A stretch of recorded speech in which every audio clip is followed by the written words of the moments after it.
Estava orando essa semana e Deus trouxe um texto no meu coração. Está em Lucas 2. Lucas 2. Obrigado.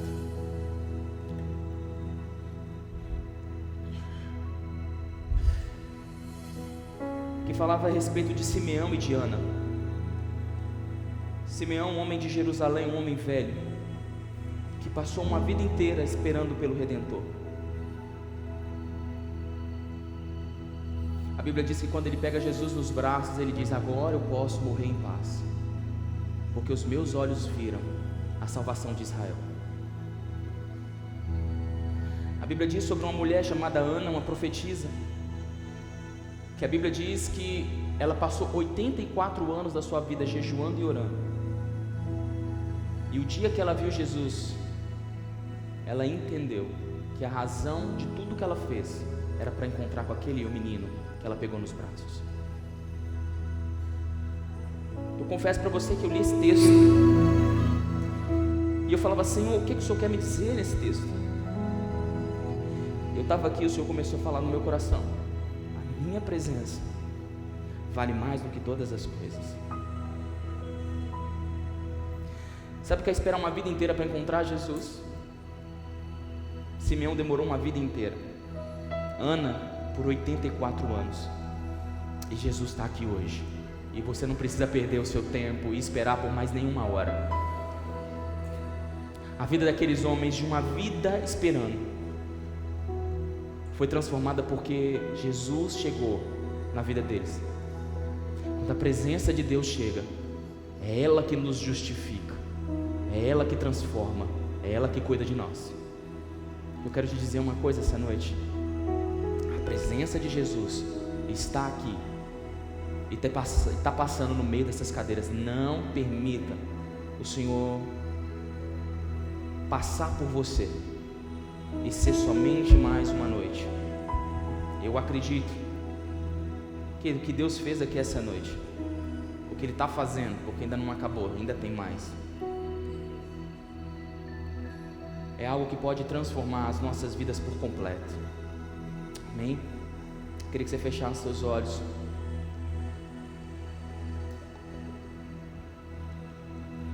Nós oramos essa noite, Jesus.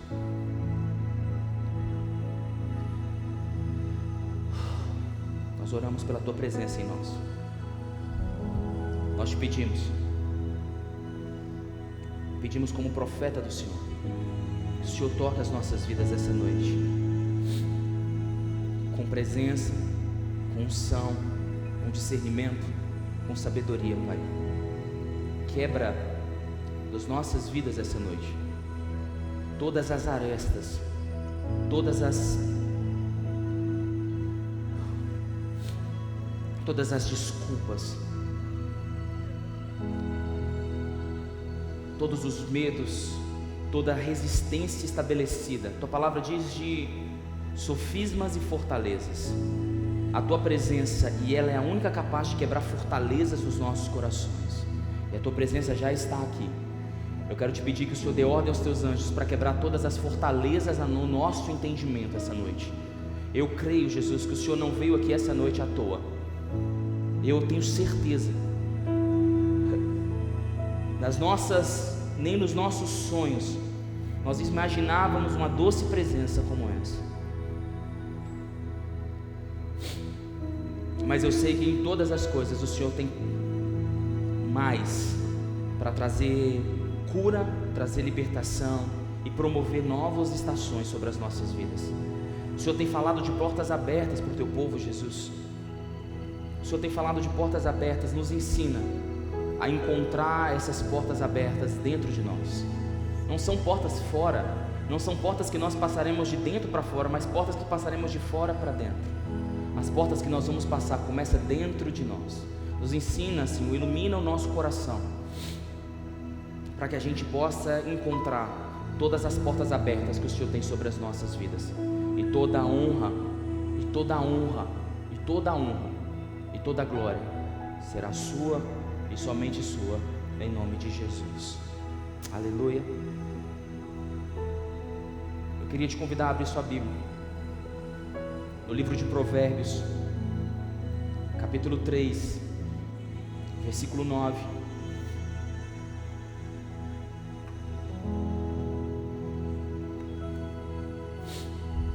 Nós vamos semear no final da reunião. Eu quero ter mais tempo para ministrar. Se você vai semear, você já sabe o Pix, você já sabe tudo que você tem que fazer. E eu de verdade não quero gastar tempo essa noite para falar sobre oferta, mas falar o que está por detrás das nossas ofertas. Você vai fazer isso no final da reunião, sem peso no seu coração. Mas o que eu quero tratar aqui essa noite são coisas pertinentes que tocam também as nossas sementes.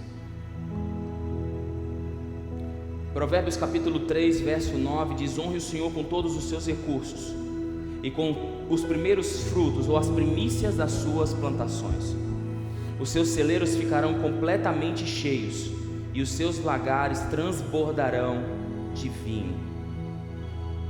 Honre o Senhor com todos os seus recursos e com as primícias das suas plantações, e os seus celeiros ficarão completamente cheios e os seus lagares transbordarão de vinho. Essa é a promessa de Deus sobre as nossas vidas. Celeiros cheios e vinho transbordante sobre as nossas cabeças, sobre as nossas vidas. É claro que Salomão falava nesse momento de vida sobre recursos. E eu quero falar essa noite aqui sobre dinheiro. Você não preocupa, não estou te pedindo oferta, não tenho interesse de te pedir oferta. O meu interesse aqui é te falar por que você não faz, ou por que você faz. Se você juntar... Cadê o Davi? Davi? Abaixa para mim aqui um pouquinho, tá batendo e voltando. Se você pegar todos os versículos na Bíblia que falam sobre fé e juntar com todos os versículos na Bíblia que falam sobre salvação, se juntar fé e salvação é importante para você? Sim ou não? Fé e salvação é importante para você? Fé e salvação, se juntar todos os versículos, dá 500 versículos. Se nós pegarmos todos os versículos que falam sobre dinheiro, riquezas e bens materiais, nós vamos encontrar 2084 versículos falando diretamente sobre dinheiro. Falando indiretamente sobre dinheiro, nós vamos encontrar 2350 versículos na Bíblia falando sobre dinheiro. Se você pegar todas as parábolas contadas por Jesus em Mateus, Marcos e Lucas, 42% das parábolas de Jesus, 40% das pregações de Jesus, falava-se sobre dinheiro.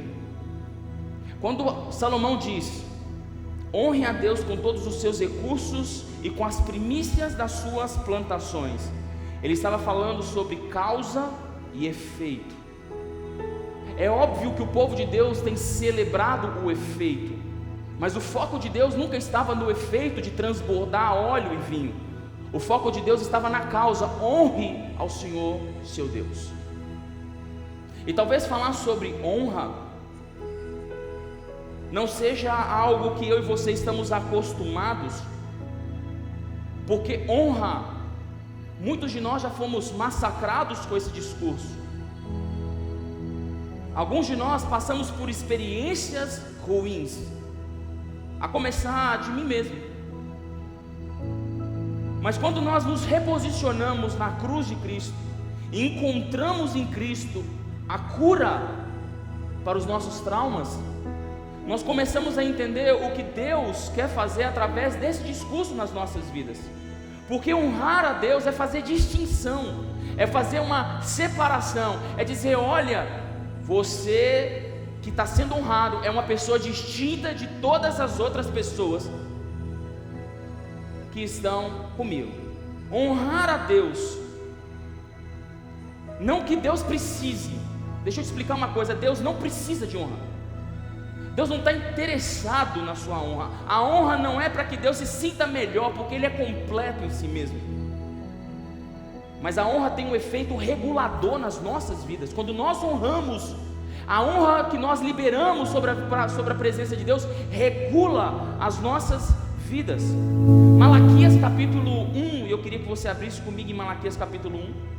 Existe um discurso de Deus, um protesto de Deus.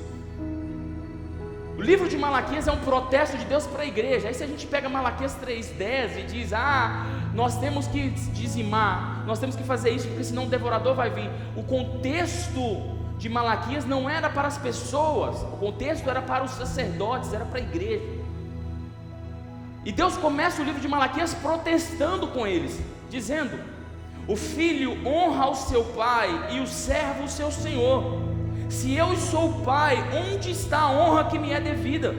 Se eu sou o Senhor, onde que está o temor que me devem? Pergunta o Senhor dos exércitos a vocês, sacerdotes. São vocês que desprezam o meu nome.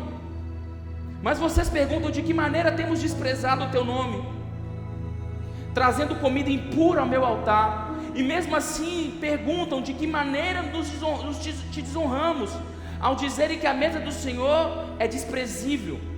Na hora de trazer os animais cegos para sacrificar, vocês não veem mal algum. Na hora de trazerem animais aleijados e doentes como oferta, também não veem mal algum. Tentem oferecê-los de presente ao governador. Será que ele se agradaria de vocês? Será que ele os atenderia? Pergunta o Senhor dos exércitos. E agora os sacerdotes tentam apaziguar a Deus, para que tenha compaixão de nós. Será que com esse tipo de oferta ele nos atenderá? Pergunta o Senhor dos exércitos: se vocês fechassem as portas dos templos, se um de vocês fechassem as portas do templo, assim ao menos não acenderiam o fogo do meu altar inutilmente.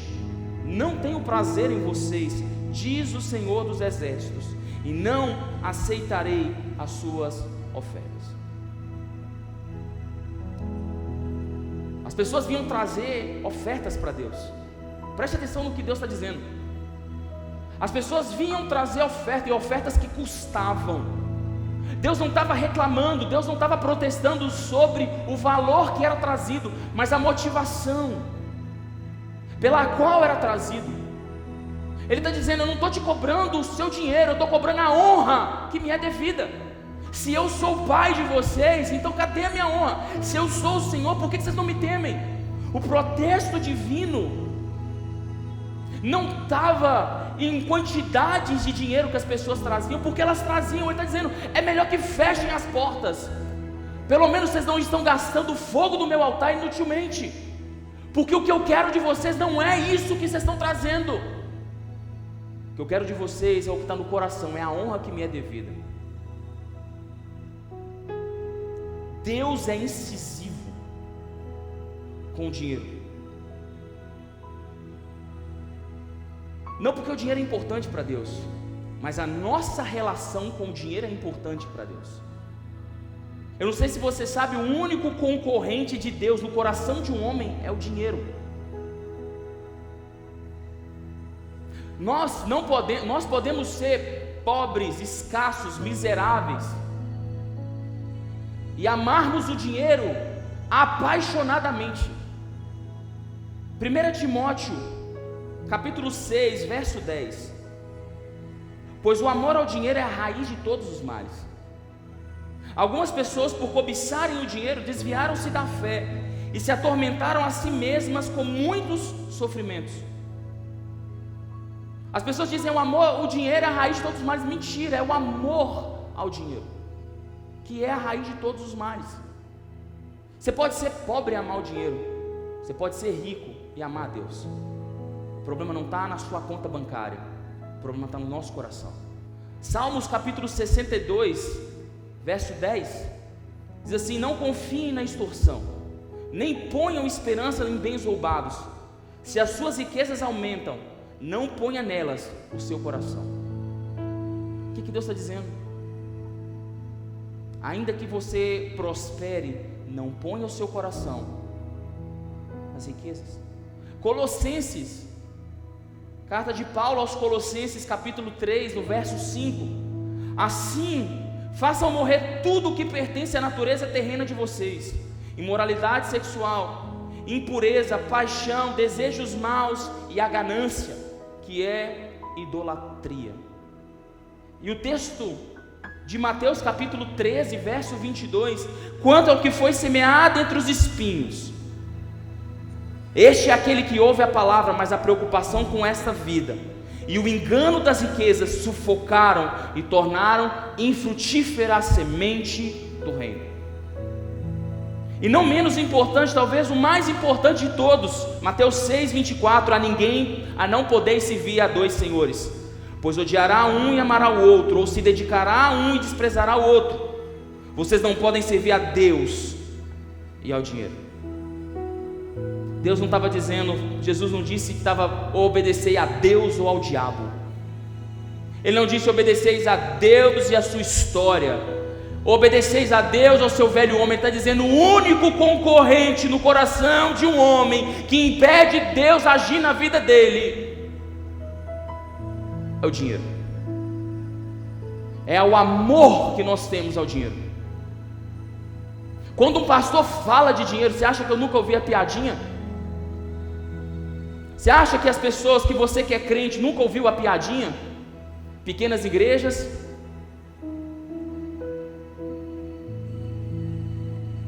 Você acha que você nunca viu crente reclamando?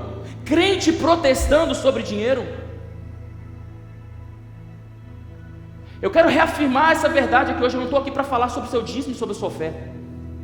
Eu estou dizendo para aqui, eu quero trazer a realidade, à luz da palavra de Deus, o que é muito mais importante do que valores financeiros. É o porquê que você faz o que você faz. Você faz o que você faz porque você entende o que é honra e o que você, ou talvez você não entenda o que é honra. Você faz o que você faz porque existe um altar celebrado no seu coração. E só existe um trono no nosso coração, não pode existir dois tronos no nosso coração. Jesus disse, existe um trono, ou eu sento, ou as riquezas sentam. Você pode escolher, a decisão é sua. O menino rico, o jovem rico que a Bíblia celebra, deixou claro quem assentava no coração dele.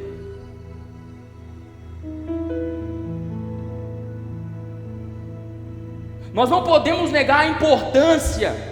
E ainda que a gente se coce na nossa cadeira, ainda que a gente negue como um amargurado que pensa, eu não me sinto amargurado, porque o amargurado nunca diz que é amargurado, ele só se sente injustiçado. Pergunta para o amargurado se ele é amargurado, ele vai dizer, não, eu não sou amargurado, mas fizeram um negócio comigo. Assim como eu e você podemos dizer, não, eu honro a Deus. Deus vai olhar para mim, para você e falar, então eu quero ver no seu coração. Eu quero ver quem está sentado no trono do seu coração. Porque nada, dinheiro e semear em Deus é simplesmente uma expressão de honra que nós damos a Deus. É uma declaração de honra que nós damos a Deus. Quando nós pegamos a nossa Bíblia e abrimos no livro de Gênesis capítulo 47, nós vamos ver José construindo uma história para Faraó. E a Bíblia diz que o Faraó teve um sonho, que tinham 7 vacas gordas e 7 vacas magras. A história você lembra que eram 7 anos de colheitas boas e 7 anos de escassez. A Bíblia diz que José foi promovido a governador do Egito, porque ele conseguiu interpretar o sonho. Durante 7 anos o Egito prosperou, e José cooperou com o Faraó, guardando nos celeiros as colheitas prósperas. Quando chegou os 7 anos ruins, o povo declinou nas suas finanças. Gênesis capítulo 47 conta uma história de o povo ir a José e dizer, José, nós não temos nada, nós não temos mais recursos, nós não temos mais o que comer, compra os nossos animais. E a Bíblia diz que José comprou os animais. No segundo ano eles voltaram, nós não temos colheita e nem os animais, compra as nossas terras. E a Bíblia diz que José comprou todo o Egito para Faraó. Todas as terras ele comprou para Faraó. No terceiro ano de seca, eles voltaram a José e disseram, nós já não temos mais animais, não temos mais plantações, não temos mais as nossas terras, compra a gente, e nós seremos escravos de Faraó, mas não deixa a gente morrer de fome. E José disse, eu compro vocês. E José comprou todo o povo do Egito para Faraó. Mas ele disse: vocês vão voltar para casa, agora vocês são de Faraó, vocês vão voltar para casa e vão plantar e vão colher, do que vocês colherem, 20% é de Faraó. Você sabe o que eles fizeram? A Bíblia diz que eles fizeram uma declaração, disseram: Faraó é celebrado, porque esse Faraó nos devolveu a vida, porque nós deveríamos entregar tudo para Faraó, porque nós não éramos donos de nada, mas Faraó teve piedade da nossa vida e nos devolveu a vida, e só cobrou. Eles celebraram pagando 20%, e nós ainda até hoje, porque somos comprados pelo sangue de Jesus. 2 Pedro diz que não foi por prata, não foi por ouro ou prata, mas pelo precioso sangue de Jesus, que nós fomos comprados na cruz do Calvário. Eu e você fomos comprados. Você pode dizer um amém aí no seu lugar? Você foi comprado pelo precioso sangue de Jesus. Quando nós vamos expressar essa honra, nos nossos recursos que não são nossos, porque foi Ele que nos deu a vida e a saúde, nós protestamos. A linguagem no meio da igreja é uma linguagem de protesto. Quando toca na história do dinheiro, a nossa linguagem na igreja é uma linguagem de protesto. E nós precisamos entender que Deus não está interessado no seu rico dinheirinho. Deus está interessado no seu coração. O seu coração fala mais para Deus que a sua carteira. Deus tem mais interesse no seu coração do que na sua carteira. Você pode dizer um amém? Eu quero apresentar para vocês aqui essa noite uma das expressões de honra,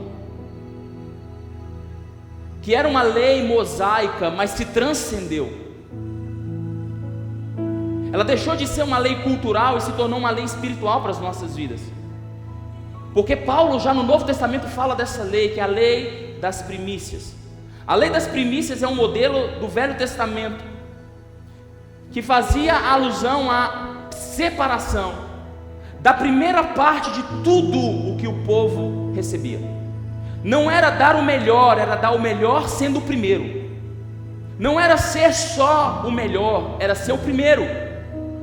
É literalmente, quando nós falamos de ofertas, não é dar para Deus sobras, não é dar para Deus aquilo que nos sobrou, é entregar para Deus aquilo que nós recebemos com alegria e honra, sabendo que o primeiro é dele.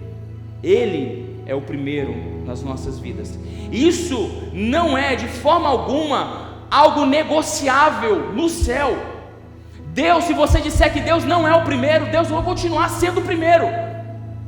Existe uma história em Ezequiel 28 de um anjo que era responsável pela guarda real, que era responsável por pegar toda a adoração a Deus e levar toda a adoração dos anjos e levar a Deus, mas um dia ele inverteu os papéis. Ele achou que ele poderia colocar o trono dele mais alto que o trono de Deus. O nome dele era... A Bíblia diz que Deus jogou ele lá de cima e jogou ele para baixo. Porque no céu não existe discussão. No céu Deus é o primeiro, mas no nosso coração pode não ser. E quando no nosso coração não é, isso muda terrivelmente para nós. E eu não estou dizendo que o seu coração pode estar cheio do diabo, não. O seu coração pode estar cheio das ganâncias ou de uma cultura, porque hoje, quando nós olhamos para os nossos filhos, nós queremos que os nossos filhos, nós olhamos para os nossos filhos, meu filho é pequenininho, tem um aninho, está começando a andar, e eu olho para ele e falo, você vai ser médico, você vai ser juiz, você vai ser empresário, mas nós não olhamos para os nossos filhos e dizemos, você vai ser um homem de Deus, você vai ser um profeta para as nações, você vai ser um homem íntegro, vai ser um pastor, vai cuidar de uma multidão inteira. Nós não falamos mais isso para as nossas crianças, porque o referencial de sucesso para nossas igrejas é um sucesso monetário, não um sucesso eterno. Nós precisamos abraçar uma cultura de honra, e honrar a Deus é a resposta para que nossos filhos sejam prósperos e abundantes em toda boa obra. para que eu e você sejamos prósperos em toda boa obra, verdadeiramente prósperos, que é a ausência de toda e qualquer necessidade. O nosso coração precisa estar num lugar guardado, chamado o centro da vontade de Deus. É o lugar onde Deus é o primeiro, é de lá onde tudo flui nas nossas vidas. Você já foi no aniversário? A gente tem essa cultura. Todo mundo canta parabéns e o aniversariante corta o primeiro pedaço do bolo e dá para alguém. Você já sabe que aquela pessoa que recebeu o primeiro pedaço é a pessoa mais todo mundo ali é importante, mas quem recebeu o primeiro pedaço é o mais importante daquele lugar, é a pessoa mais celebrada daquele lugar. O desejo de Deus é que o primeiro pedaço dos seus recursos, o primeiro pedaço do seu dia, o primeiro pedaço da sua oração, o primeiro pedaço da sua hora, o primeiro pedaço dos seus recursos, da sua conta, o primeiro recurso, o primeiro tudo da sua vida, o primeiro pedaço seja dele. O que nós queremos dar para Deus é normalmente aquilo que nos sobra. Jesus disse que um dia ele foi no templo, e a Bíblia diz que ele chegou próximo do gasofilácio. Se Jesus estivesse fisicamente, ele está aqui hoje, a gente sente ele, mas se ele estivesse fisicamente aqui hoje, ele estaria ali atrás. Jesus está sempre perto do gasofilácio. Ali ele prova nosso coração. A Bíblia diz que um dia ele chegou no templo, ele estava perto do gasofilácio onde ele normalmente ficava, e ele via as pessoas trazendo dinheiro e o tilindar das moedas caindo, plilim, plilim, plilim, porque não tinha Pix naquela época. Mas uma hora chegou uma viúva,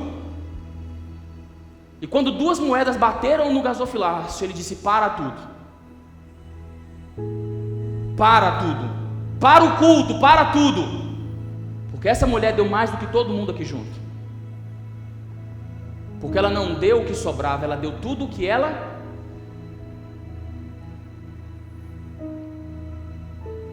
Deus não está interessado na quantidade, Deus está interessado no seu coração. O desejo de Deus é que Ele seja o primeiro. Lucas, capítulo 1, capítulo 14, verso 25. Queria que você abrisse comigo, por favor.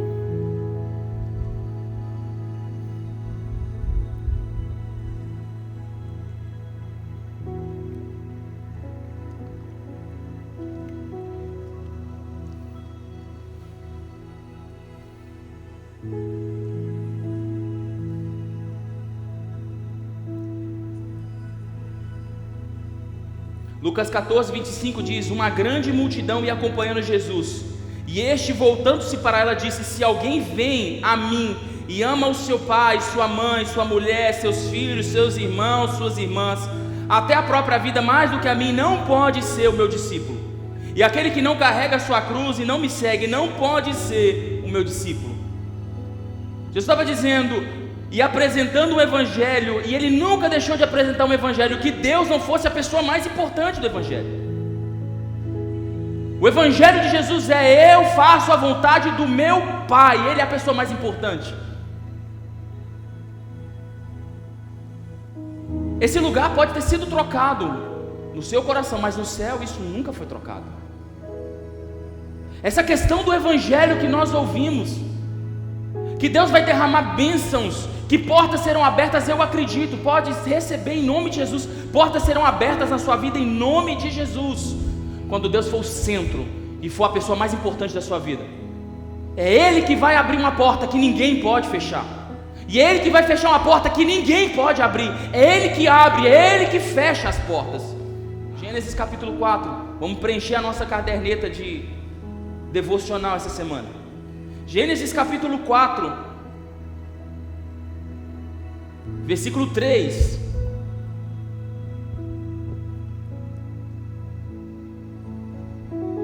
Passado algum tempo, Caim trouxe o fruto da terra, uma oferta ao Senhor. Abel, por sua vez, trouxe as partes gordas das primeiras crias do seu rebanho. O Senhor aceitou com agrado Abel e a sua oferta, mas não aceitou Caim a sua oferta. Por isso Caim se enfureceu e o seu rosto se transformou. O Senhor disse a Caim: por que você está furioso? Por que se transtornou o seu rosto? Se você fizer o bem, não será aceito. Mas se não fizer, saiba que o pecado ameaça a ti a porta. Ele deseja conquistá-lo e você deve dominá-lo. O que Deus estava dizendo? Se você proceder bem, Caim. O que Deus estava dizendo para Caim? Caim bem levou uma oferta, assim como Abel, Caim também levou uma oferta. Mas a Bíblia diz que passado um tempo, em outras versões bíblicas, depois ou ao fim de um tempo, Caim pegou o fruto da terra e apresentou para Deus. Já Abel pegou a primícia das suas sementes, das suas ovelhas. O que é a primícia? Caim colheu tudo que tinha que colher, separou, pagou os boletos, pagou tudo. Depois que estava tudo resolvido na terra, ele disse: agora eu vou pegar uma oferta e vou apresentar para o céu. Já Abel, quando a primeira ovelha nasceu, ele pegou aquela ovelha, praticamente dentro das entranhas, pegou e disse: essa aqui é de Deus. Levou. O problema não estava na oferta, o problema estava no coração. O coração de Caim estava na terra, o coração de Abel estava no céu.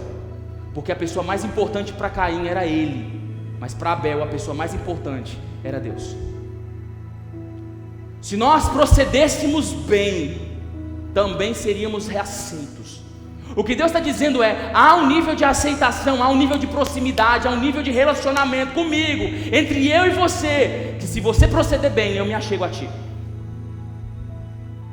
Se você entender que eu sou a pessoa mais importante, se você me entregar, Jesus disse: qual é o mandamento mais importante? Perguntaram para Jesus: qual é o mandamento mais importante? Ele disse o quê? Oi? Amarás a Deus de todo o teu coração, de toda a tua alma, de toda a tua força e com todo o seu entendimento, e então amarás o seu próximo. Está dizendo: o mais importante é amar a Deus sobre todas as coisas. Minha pergunta para você é: aonde está o foco do seu amor? Aonde Deus está sentado no trono da sua vida? Ele está sentado no trono? Porque você pode ter o ledo engano de achar que Deus está sentado no trono, mas quando nós levantamos o outro Senhor e dissemos: olha, esse Senhor aqui pode estar sentado aí, você pode ter dúvidas. No livro de Isaías diz: uns confiam em carros, outros em cavalos, mas nós,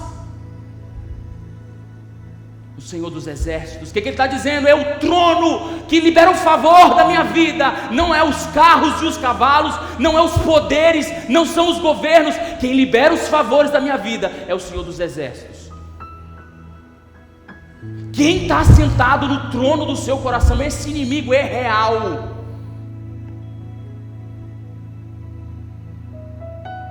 Esse inimigo está roubando sonhos e conquistas das nossas vidas, está interrompendo o relacionamento entre eu e Deus, entre você e Deus. A grande geração da igreja quer dar para Deus aquilo que sobra, e o protesto de Deus é: feche as portas, mas não me entrega essa porcaria. Desculpa, mas se você dá as sobras, o que te sobra para Deus não passa de uma porcaria. Pode ter valor para você, mas para Ele, Ele quer o seu coração, e a primeira parte da sua vida. Deus não quer os seus 10%. Fala para quem está do seu lado: Deus não quer seus 10%. Deus quer os primeiros 10%. É a melhor parte que Deus quer. É o melhor que Deus quer. E quem te falou que é 10? Se Ele quiser tudo, é tudo. Se Ele quiser você inteiro, é você inteiro, porque tudo que você tem, o ar que você respira, a saúde que você carrega, o emprego que você tem, o menino, o periquito, o papagaio, o carro, a moto, a bicicleta, o tênis, o tênis sujo, o chinelo remendado, tudo que você tem, de quem que é? Se Deus tirar só a sua saúde, o que é que te sobra? Tudo que você tem é de Deus, cara. Tudo que você tem é de Deus. Ou você entende que você foi comprado com o precioso sangue de Jesus e se move e se expressa com honra por aquele que te comprou. Ou a Bíblia vai mostrar para mim e para você que esse relacionamento que nós buscamos vai bater numa parede dizendo: olha, faça o que é correto. E a gente vai estar aqui apresentando para Deus: olha, Deus, está aqui minha ofertinha. Tem até aquela canção que canta, eu ensino meu menino: minha ofertinha eu dei de coração. Quem dá com alegria como o sol brilhará. Eu ensino isso para meu menino, ele canta lá em casa. Você quer saber todas as versões das 3 palavrinhas? Pode me perguntar, sei tudo. A gente ensina, só que a gente não tem que ensinar as nossas crianças a ofertarem. Nós precisamos ensinar as nossas crianças a amarem a Deus de todo o nosso coração. E a gente ensina sendo exemplo.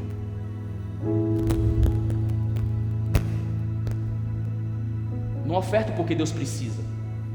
Deixa eu te falar uma coisa: honra não é para quem precisa, honra é para quem merece. Você não honra porque alguém precisa do seu dinheirinho, você honra quem merece ser honrado na sua vida. Eu quero dizer essa noite, profetizar sobre a sua vida: Deus vai limpar o terreno do seu coração para que ele seja fértil. Todas as palavras que caem no seu coração que você recebeu, eu quero declarar aquilo que Jesus declarou: você vai viver uma colheita 30, 60 e a 100 por 1, porque o solo do seu coração vai ser tratado aqui essa noite, em nome de Jesus. Em nome de Jesus. Eu quero te convidar a abrir sua Bíblia no livro de Êxodo, capítulo 4, versículo 22.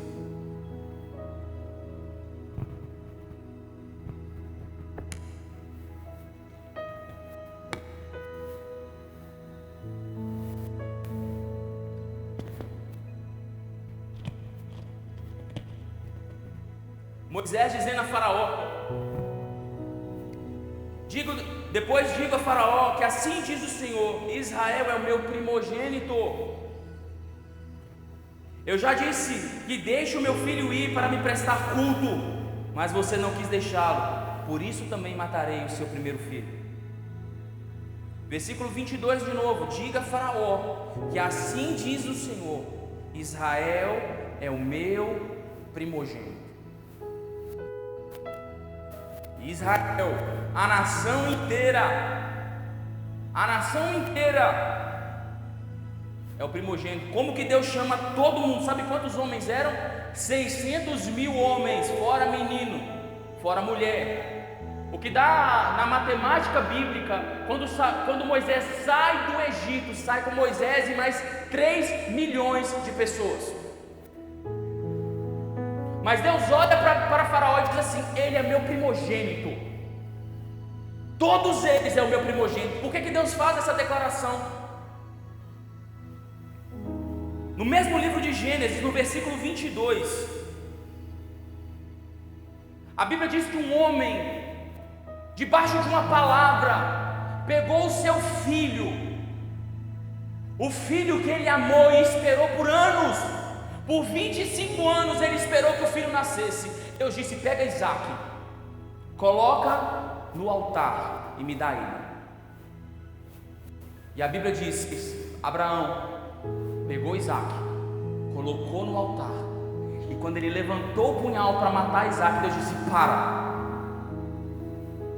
porque agora eu sei que você me ama mais do que ama seu filho. Por causa disso. Por causa de quê? Porque você me amou, Abraão, mais do que amou seu filho. Todas as nações da terra serão benditas por causa de você. Quando Deus olha para Israel, Ele diz: todos são meu primogênito, porque o primeiro filho dessa nação foi me entregue. Paulo disse, Romanos, abre sua Bíblia para mim, Romanos capítulo 11, verso 16.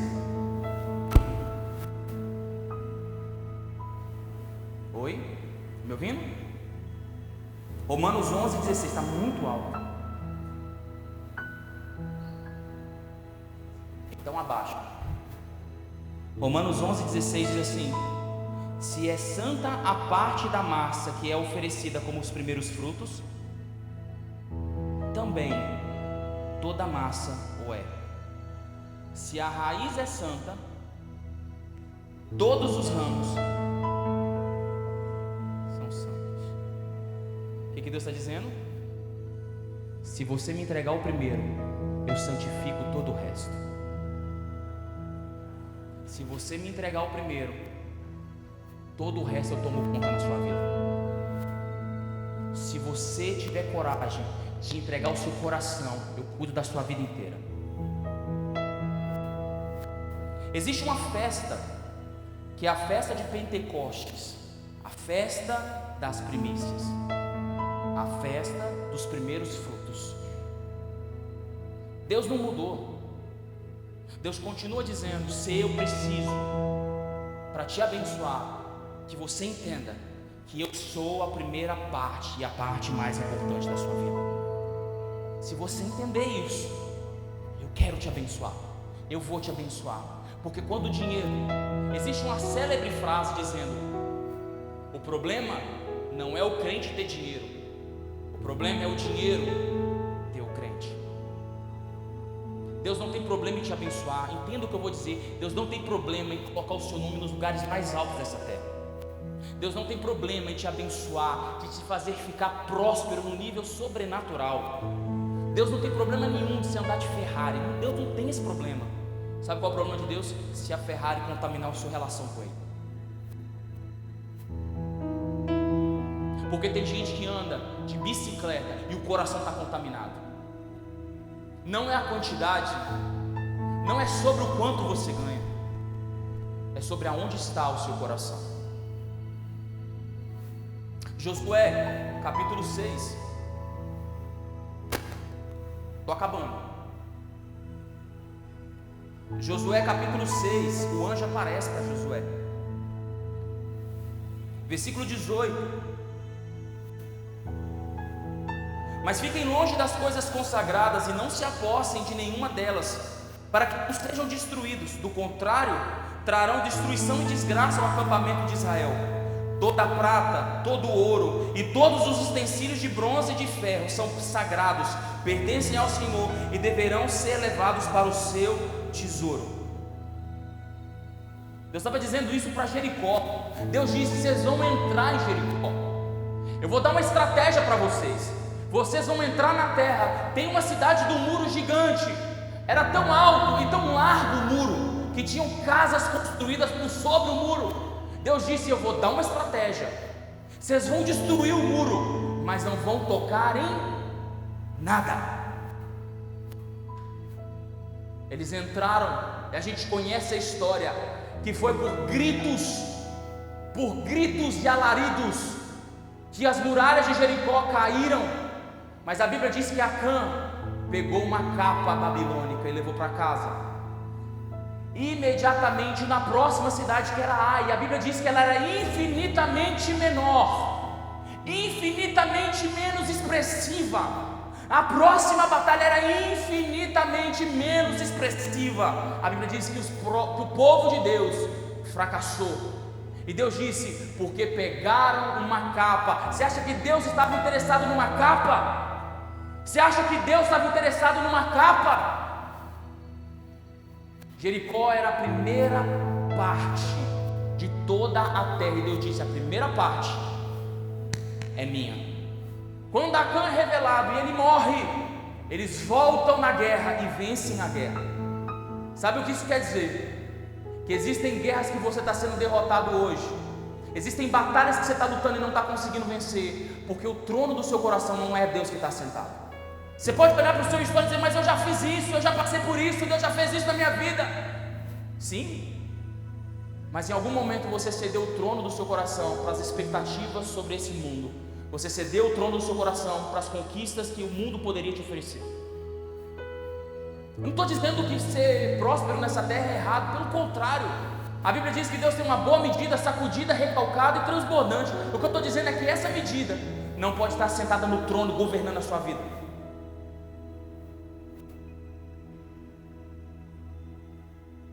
O que a Bíblia vai mostrar para mim e para você é que em Ai eles foram sozinhos, mas em Jericó eles tinham uma intervenção divina. Quando Deus estava com eles, os inimigos eram muito mais poderosos, mas foram destruídos. Isso significa que se a primeira parte, o lugar mais importante da minha vida, não for o dinheiro e for o Senhor, existe uma intervenção sobrenatural para acontecer na sua vida aqui hoje. Se Deus for o primeiro, Ele vai estar com você nas suas guerras. Você está entendendo o que eu estou dizendo? Você pode dizer um amém aí? Se Deus for o primeiro, as suas guerras já estão garantidas. Ageu, para acabar, em nome de Jesus, é muita informação. Ageu capítulo 1, verso 3.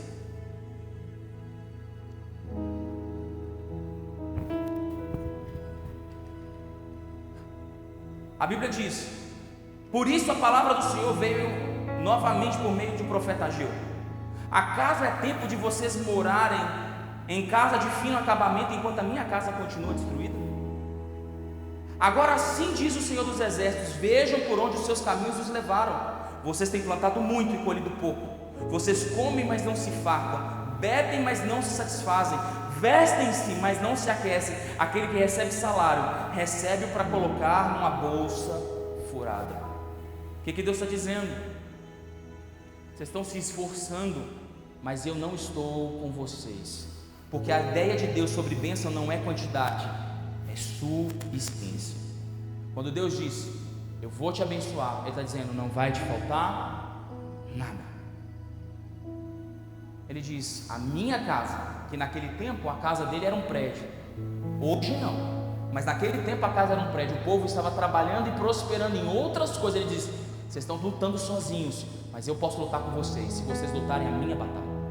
Se eu for a pessoa mais importante, vocês vão lutar e vão prosperar. Prova disso, capítulo 2, verso 15, o último texto. E eu não vou nem passar pelo texto da glória da segunda casa hoje, porque Ageu ficou marcado pela glória da segunda casa. Hoje nós não vamos falar da glória da segunda casa. Eu quero dizer que você vai viver a glória da sua segunda casa aqui hoje, em nome de Jesus. Você vai sair daqui sendo uma segunda casa, a casa onde Deus se assenta e governa a sua vida. Você recebe isso? Ageu capítulo 2, verso 15. Agora preste atenção, de hoje em diante reconsidere como eram as coisas antes de colocarem pedra sobre pedra no templo do Senhor. Quando alguém chegava no monte de trigo procurando 20 medidas, havia apenas 10. Quando alguém ia ao depósito de vinho para tirar 50 medidas, só encontrava 20. Eu destruí todo o trabalho das mãos de vocês com mofo, ferrugem e granizo, mas vocês não se voltaram para mim, declara o Senhor. A partir de hoje, dia 24 do 9º mês, dia 4 de fevereiro de 2024, a partir de hoje, se atentem para o dia em que os fundamentos do templo do Senhor forem lançados e reconsiderem: há ainda alguma semente no celeiro? Até hoje a videira, a figueira, a romeira e a oliveira não tem dado, mas hoje em diante, eu abençoarei vocês. Quando colocamos Deus no primeiro lugar nas nossas vidas, Deus nos coloca na rota das promessas dele sobre nós. Você está lutando sozinho porque você quer. Você está lutando sozinho porque você está lutando confiado no dono, na força do seu braço. Você está lutando sozinho porque quem está sentado no trono do seu coração ainda é Mamon, é o dinheiro, são as riquezas. Quem te prospera, quem manda cliente para você, quem paga seu salário, quem sonha, quem te alavanca, quem abre seus caminhos, não é esse Deus. É aquele que está sentado no mais alto e sublime trono nos céus, aonde os anjos cantam, os anjos clamam, os anciãos dobram e lançam suas coroas dizendo: Santo, Santo, Santo é o Senhor dos Exércitos. Toda a terra está cheia da sua glória. Você pode viver com a sua glória, você pode viver com os seus sonhos, você pode viver com os seus recursos, mas você pode dar uma guinada na sua vida e tirar do trono Mamon, tirar do trono do seu coração o dinheiro e decidir colocar Deus como a pessoa mais importante da sua história. E eu quero declarar sobre a vida de vocês que se vocês fizerem isso hoje, é aquilo que Deus diz aqui em Ageu: a partir de hoje eu vou estar abençoando vocês. Eu vou abençoar vocês, eu vou abrir as portas. Eu vou abrir as portas se vocês me colocarem como primeiro. Se eu for a pessoa mais importante, se tudo na sua vida fluir no ponto do nosso relacionamento, se eu for o cara na sua vida, eu abençoo vocês. A Bíblia diz em Gálatas capítulo 3 que quando Abraão ia sacrificar Isaac, a Bíblia diz que o Evangelho foi anunciado naquele dia. Naquele dia, o Evangelho, as boas novas de Cristo foi anunciada por Abraão, quando Abraão decidiu sacrificar seu filho. Porque o Evangelho é pregado quando nós entregamos o nosso melhor para Jesus. A Bíblia diz que um dia Jesus sentou num lugar e veio uma mulher com um perfume que custava 1 ano de trabalho,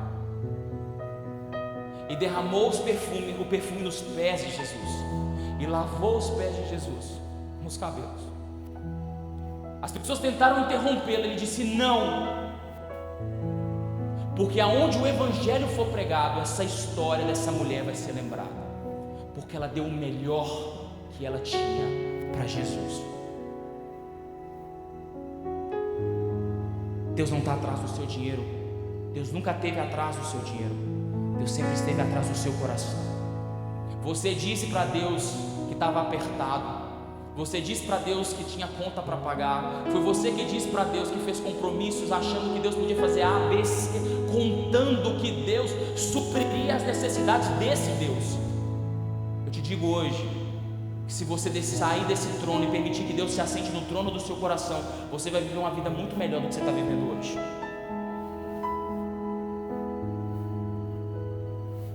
Muito melhor do que você está vivendo hoje.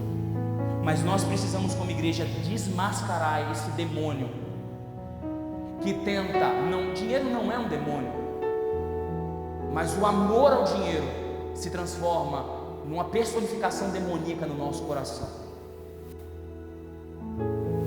Isso cair de dentro de você, todas as portas serão abertas. Amém? Você pode profetizar sobre a vida da pessoa que está do seu lado. Todas as portas serão abertas, se ele for o primeiro. Aleluia. Você pode ficar de pé.